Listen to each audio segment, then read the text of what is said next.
like a robot lizard from Santa, please.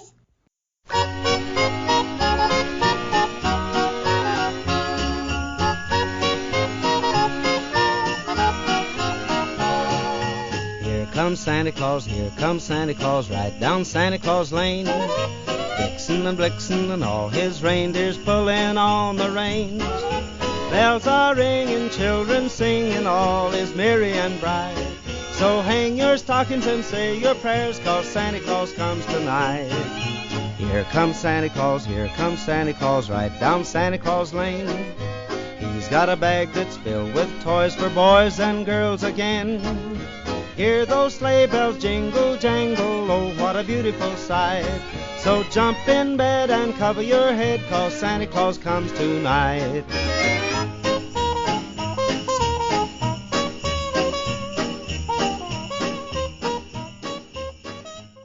Hello, and welcome to our annual Cowboy Christmas podcast.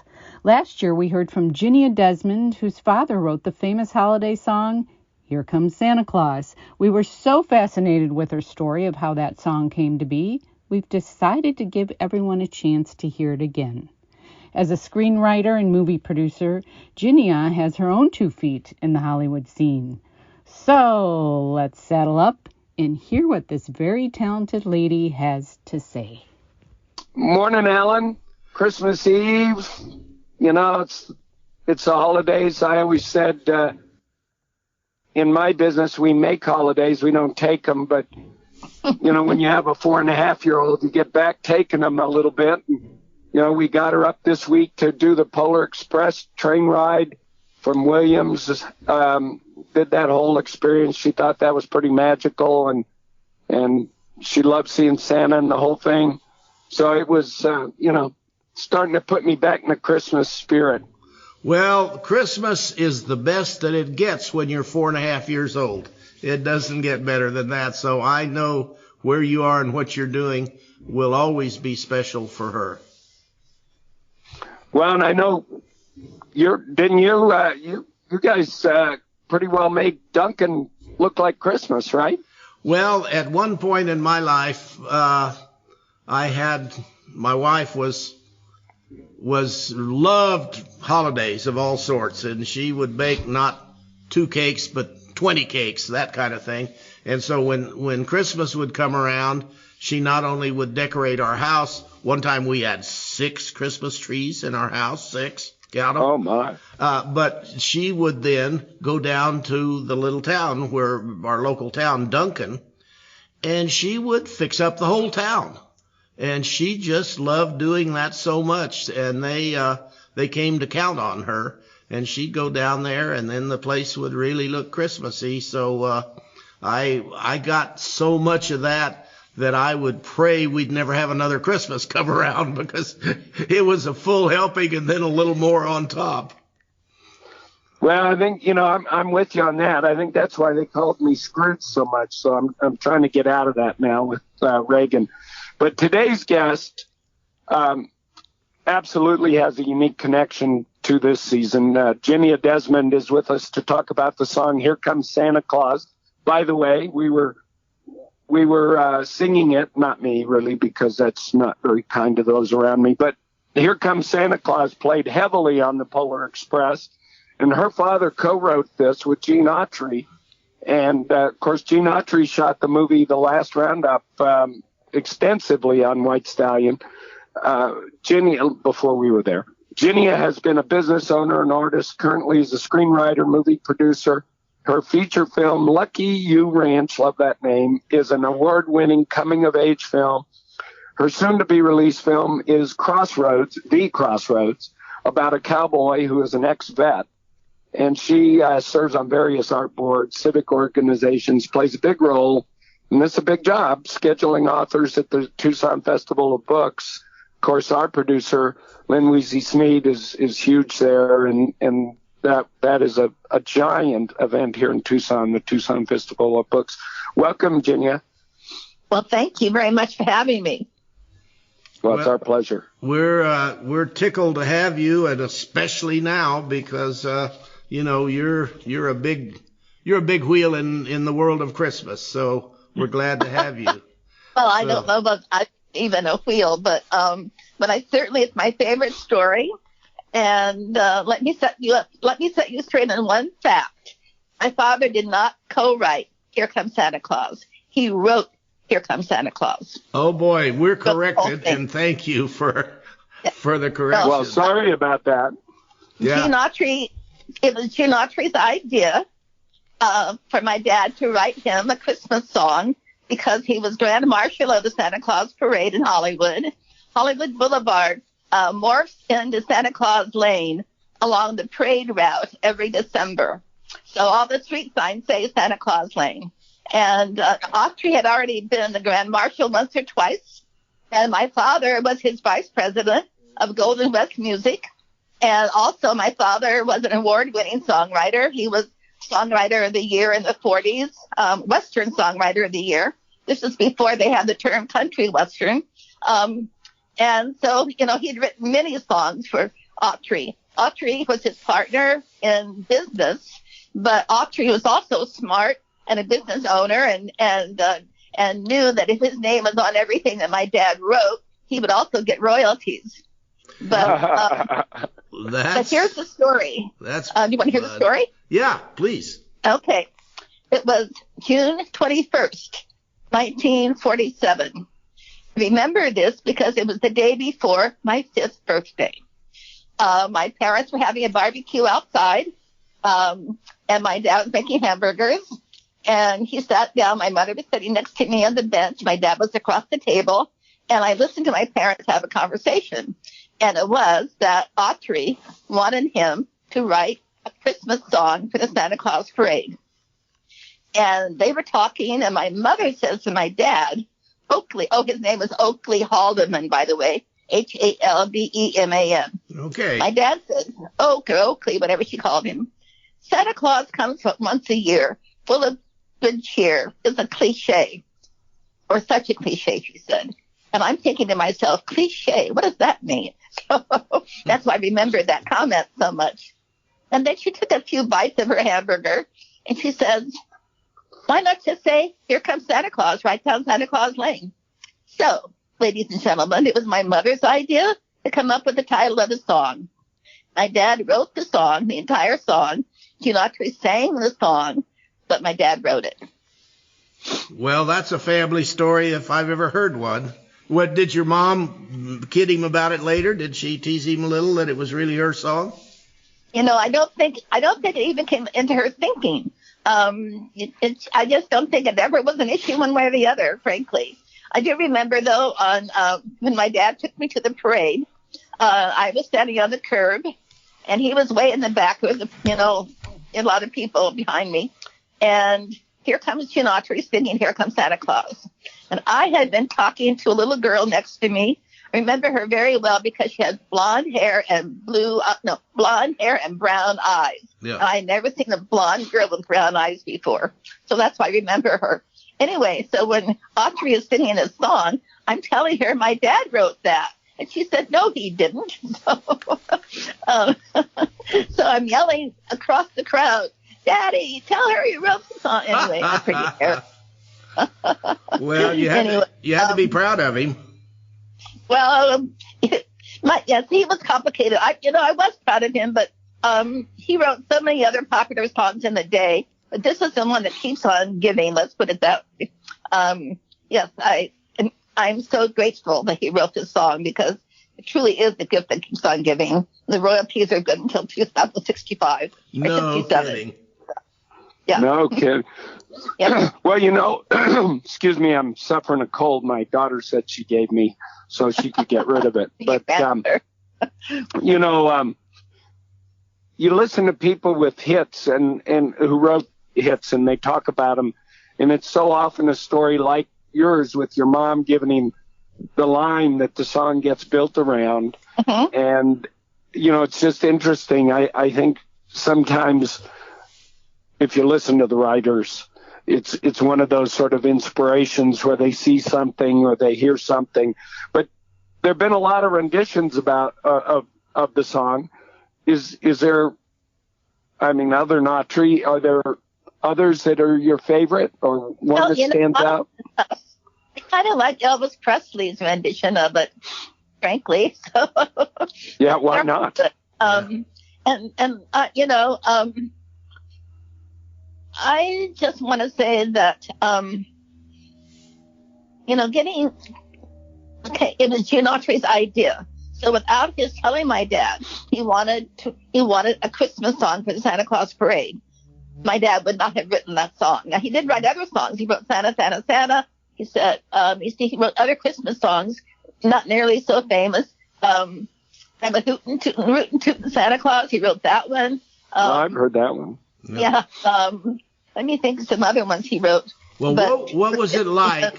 What was it like growing up in Hollywood and, being mainstream Hollywood? Yes, but okay, my mother wasn't that social.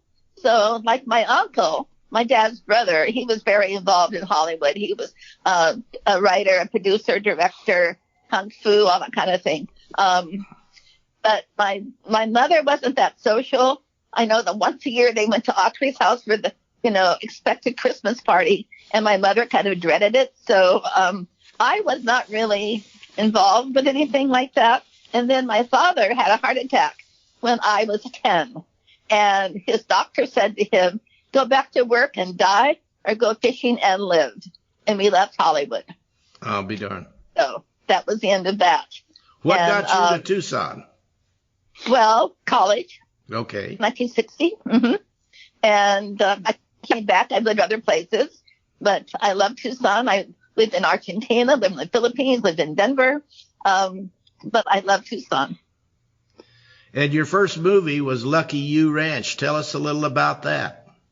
And that name comes from my uncle had a TV and radio show back in 1953 called Lucky You Ranch. It starred the Sons of the Pioneers. So when my father bought a trailer park in Scottsdale, that's sort of an oxymoron, isn't it? A trailer park in Scottsdale. In 1954, he named it the Lucky You Ranch because it had every space had a Ramada over it that looked ranch-like. And so when I wrote a movie, I wrote a short story years ago, 1987, I guess, or something like that. No, 90, whatever, 89. And then about, 15, 20 years later, I turned it into a screenplay. And it was called Growing Pains, and it won some awards. Best screenplay and blah blah blah. But when I turned it into a movie, I could not use that title, and because it's already in some kind of a TV series called Growing Pains. So I was trying to think, what would the title be? Well, this is a trailer park story, and my daughter says to me, Mom, what was the name of your trailer park when you were, 12? I said, Lucky You Ranch. She said, Mom, that's perfect. I said, really? She said, yes. Well, she was right. It's not lucky and it's no ranch. It is a blue-collar trailer park, not like what we had. We had a little bit more upscale. But that's where that name came from. So my uncle was very involved, but my dad and my uncle could not have been more different. Well, you've been involved in films and writing and all that most of your adult life, haven't you? No, not exactly. So I wrote my first short stories when I was in my 40s. I wrote my first screenplay when I was 60-something, and I've written like 20 or 21, and I made my first movie when I was 70. So how about that? Well, I was totally wrong. Good for you. And before that, I had an import company for 27 years. I imported from Asia. Wow. So Ginia, we have a movie that the story was once called Growing Pains, and of course that was a big TV show, as you mentioned. Mm-hmm. And then it becomes Lucky You Ranch. It wins awards. Right. You go to South Korea to present it. We'll come back to that. What's the basic story of Lucky You Ranch Pains / Lucky You Ranch? It actually takes place in 1953, so that's considered nowadays a period piece, and it's about bullying, baseball, and ballet. Okay.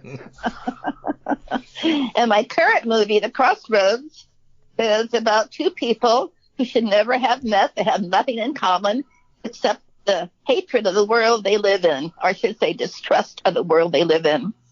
And the tagline for that one is, she's running away, he's staying away.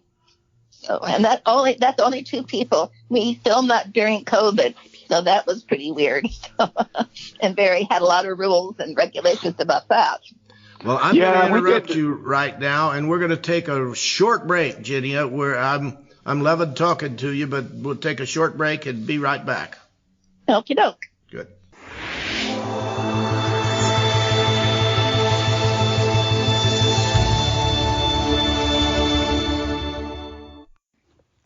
Reagan is hoping for that robot lizard. Maybe you know someone hoping for the gift of travel in 2024. A perfect destination? White Stallion Ranch in Tucson, Arizona, or any of the ranches in the True Ranch collection. Circle Bar Guest Ranch in Utica, Montana, KL Bar in Wickenburg, Arizona, Rancho de la Osa in Sassabee, Arizona, Tombstone Monument Ranch, guess where, in Tombstone, Arizona, and the cool Pop-Up Ranch in Yellowstone. Why not give your family or special loved one a special gift, an authentic Western guest ranch experience? Visit TrueRanchCollection.com. That's TrueRanchCollection.com to learn more. This is Reagan. What do you want for Christmas? You know, Ginia, we filmed something, I can't remember what it was, down in Tombstone at our little ranch during COVID. And you're right, those they had the union rules, and you know, we had to have the food down at a certain time because they had all these. So that was a challenge for you, even though it was a cast of two. Did I understand? Crossroads is a cast of two. That's right, cast of two. But the crew was, I mean, the crew was like 20, and yes, we had to follow a lot of rules for COVID. We had to pay people to oversee COVID, and the first person we hired to do that, she got COVID and brought it to the set, so we had to fire her, and that was very strange. That's ironic. But it wasn't it? Yes, she was a doctor also. She did not wait for her test to come back before she came on set. Oh, my gosh. She was on set. They came back positive. So we had to shut down for the day. We had to test everybody, of course. She got fired. And I had hired her. So that was sort of embarrassing anyway. But yeah, but we did it, and it's a good movie. It's not out yet. We're looking for a distributor to sell it. We haven't quite figured that out. So it's in the can. It's in the can, but not ready for distribution, but hadn't come out on the market yet. It's ready for distribution, but and now we're talking to various options about that. So it's ready. I'll show it to you sometime.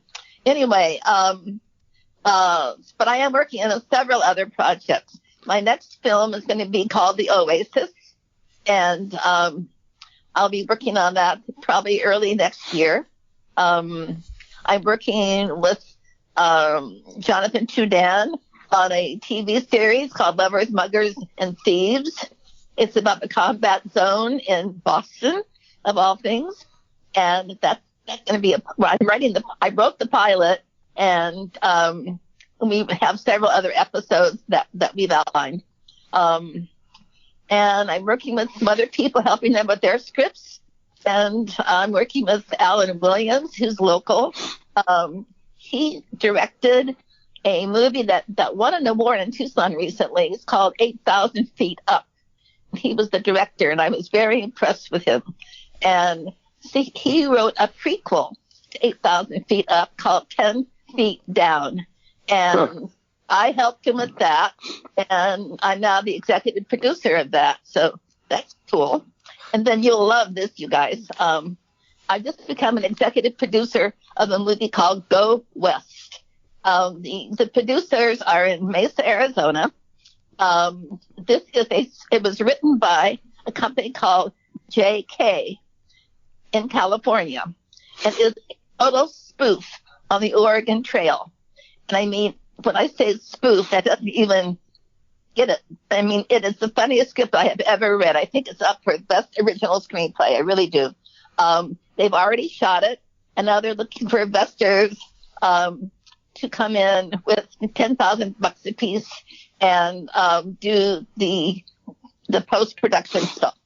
So, but I'm just really, I love these guys. They're twins, and they worked with my production designer, Roderick Stevens, who did The Crossroads. They worked with him some years ago in California, and Roderick said they are terrific. So, and their company is called Brothers Inc.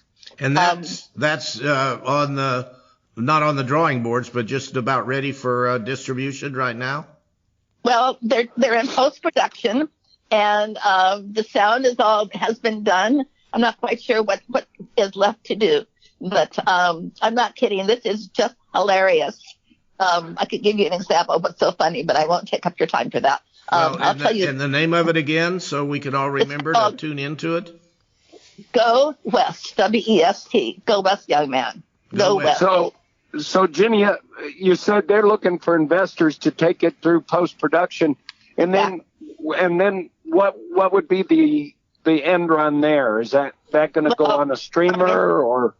They have a very easy contract. It's in your favor. I cannot imagine this movie not making it, frankly. That's why I invested. So it's a movie, not a series. It's a movie, not a series. And they already have a distributor, so they're just finishing it up. So, because that's the key, isn't it? I know that independent films have a shot where 15, 20 years ago they had virtually none, right? But it's a whole different world now. I mean, they're more popular on mostly feature films. Right. They have a budget under $1 million. So. But if you have a distributor, that's a big step forward. Is that true? It is, yes. Like, for instance, for Lucky You Ranch, my distributor, it's all over the place. You can watch it on Amazon. You can watch it on YouTube. You can watch it in different places, different platforms. So, and it's, I think it costs $3 to watch it on Amazon, something like that. It's very reasonable. I'm going to have a look at it this evening because I like your work. So I just didn't know where to touch it, and now I can. Well, thank you. So, no, I'm just so happy that you invited me Christmas Eve to talk about my dad's song, because, it just, here's a funny story. I wrote the truth about who wrote it and how it happened to Wikipedia, and they called me a vandal, and they took it down. A vandal meaning a thief? Yep. No kidding. Yep. You were vandalizing? I'm a vandal on Wikipedia because I wrote the truth about Here Comes Santa Claus.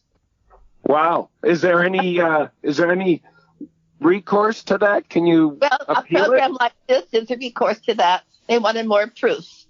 Right. Huh. And the only people that could give more proof are dead. So you just, both of you just let it float, or what happens? Well, I didn't really do anything after that. I mean, I did check into who you contact and all that, but then I got lazy and busy and I let it go. But so I might try again to get it up there. Seems like there's pretty good proof that you're getting a royalty check. Yes, I do. That sounds like a lot of proof to me, or else it'd be gone. We had a guest years ago, and I can't think of his name. He's a great guy, and he was partners with Autry in the string of radio and TV stations he had all strung across California. And he had a lot of Autry stories, and they weren't all positive, but they, he really respected him as a businessman. Yes, my dad did too. He's a great businessman. And then it turns out he owned a lot of companies, co-owner here in Arizona. They're no longer in existence. A clothing store, I forget the name of it. He had a radio station in Phoenix, I believe. Right. Yeah. I don't remember all these details anymore. But he had the baseball team, wasn't it? The Angels? Oh yes. He owned the LA Giants. Yep. Oh, I've heard that. Hey, and so the Crossroads, where where is it located out there in the universe? Where did we film it? Oh, listen to this. We filmed the Crossroads in Marana at the Glover Ranch. Have you ever heard of the Glover Ranch? Sure. Oh, we know it well. Yeah. It's right down the road from us. Oh, really? Okay, well, that's where we filmed the Crossroads. And yesterday, I went on my first hot air balloon ride, and we went right along the Glover Ranch. What a coincidence. Wow. Well, you went over us, probably, if you took off from the east side of Did you see a balloon in the air? Well, we see one about every day at this time of year. But... and when we were filming the Crossroads, that was a problem that we did not expect. And that's about making a movie. There's always problems you don't expect. So that's part of your, you have to realize that going in. We've done a lot of filming, and airplanes are a big problem, and particularly now, because we're not so far from Marana Airport, which Glover isn't either. Well, from the Marana Airport, I had breakfast there yesterday morning. Oh, yeah. Well, you're 5 minutes from White Stallion, so. Oh, I had no idea. How cool. I thought it was the other direction. Okay. No, we're from Skyrider. We're little tiny bit east and 3 or 4 miles south. We're just a little ways away from there, literally 5 minutes away.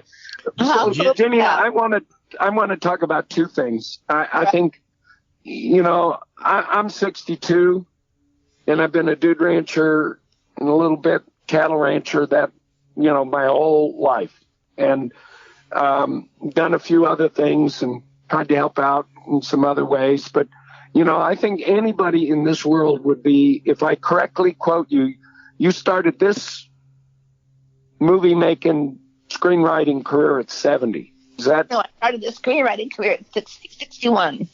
61, so I'm a year behind you. But you this was late start stuff for you. Yes. I've already done other things. I have an FA in studio art, painting, drawing. That's why I'm on the advisory board for the Department of Art at the university.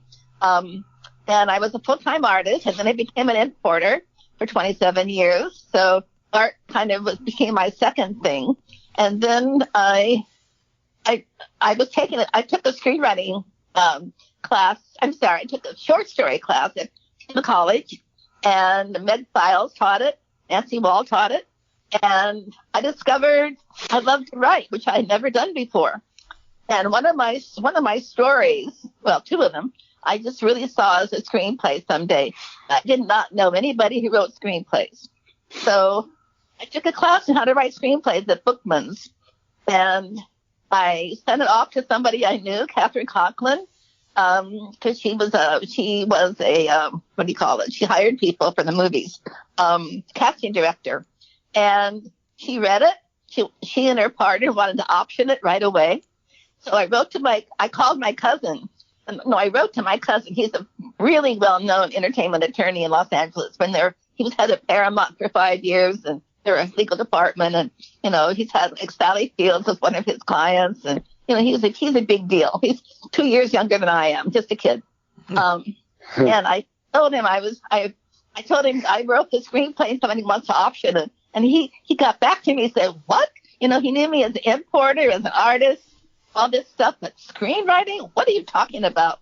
Well, he read the screenplay. He got back to me and he said, this could be a feature. I said, yeah, it's 120 pages. He says, no. He said, this could have future release. It's that good. And he was in Palm Springs reading a screenplay by me and by another one by Elaine May, if you know her.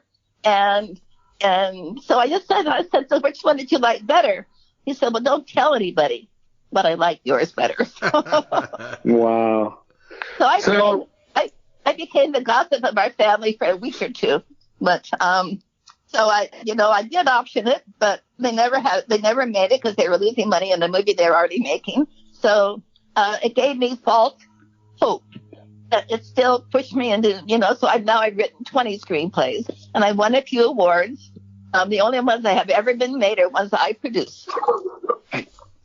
Well, I want all of our listeners to know that if you have a chance to meet Ginia, don't pass it up, because she's a live wire, and she makes your life better by just virtue of her presence. Oh, Alan, goodness, thank you so much. Well, if they haven't figured that out by this time, they're probably not They're Yeah, trying maybe not. they won't learn it. Yeah. They're beyond help. But so let's just finish because I don't want to get in trouble with our producer Lynn. Let's talk about the Festival of Books real briefly as we finish up, because and I'm going to back up one. What type of art? Art's a big word. What sort of art did you do? Was it? I'm pretty, visual. I mean, realistic. I love charcoal drawing. I love oil painting. I love composition. So, they're kind of complicated compositions, but realistic. I'm not an abstract painter, abstract drawer. So in that venue.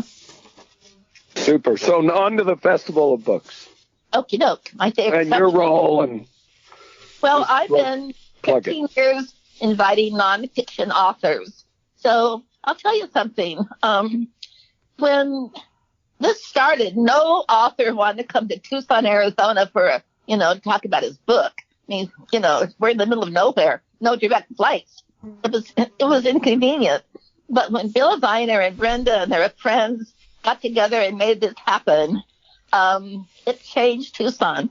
It's the second or third largest book festival in the nation, and people are dying to come. We just found out yesterday that Major Garrett wants to come back.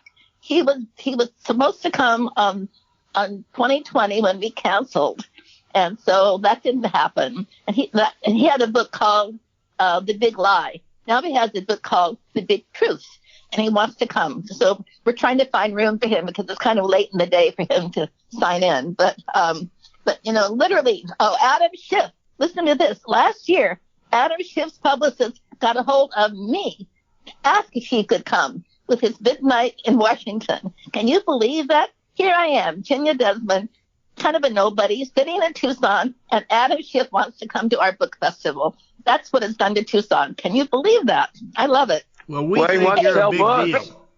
What? I said we think you're a big deal. Russell and I do. That's why we're interviewing you. So you're downgrading yourself, and believe me, we don't do that.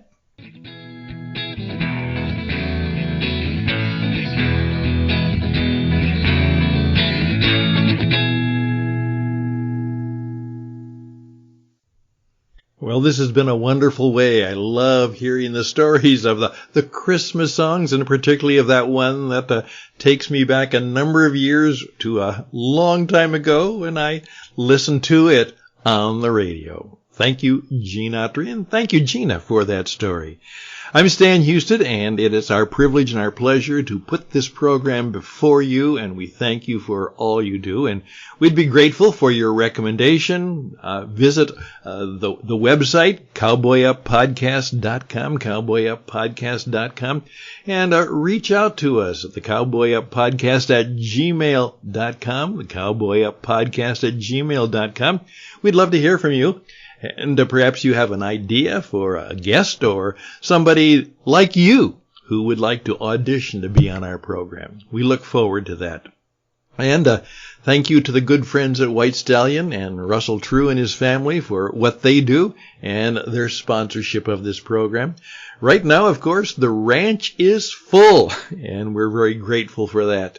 So right now, there's not a place for you, but here we go. Into the new year, it's time for you to think about this year. We do something very different for our family and for our business. We're going to have a Cowboy Up experience at the White Stallion Ranch. A Cowboy Up experience at the White Stallion Ranch. WhiteStallion.com, WhiteStallion.com. Check us out, and we'll find the place and the space and the perfect situation for you and your family so you can truly enjoy the Western tradition, indeed the cowboy way.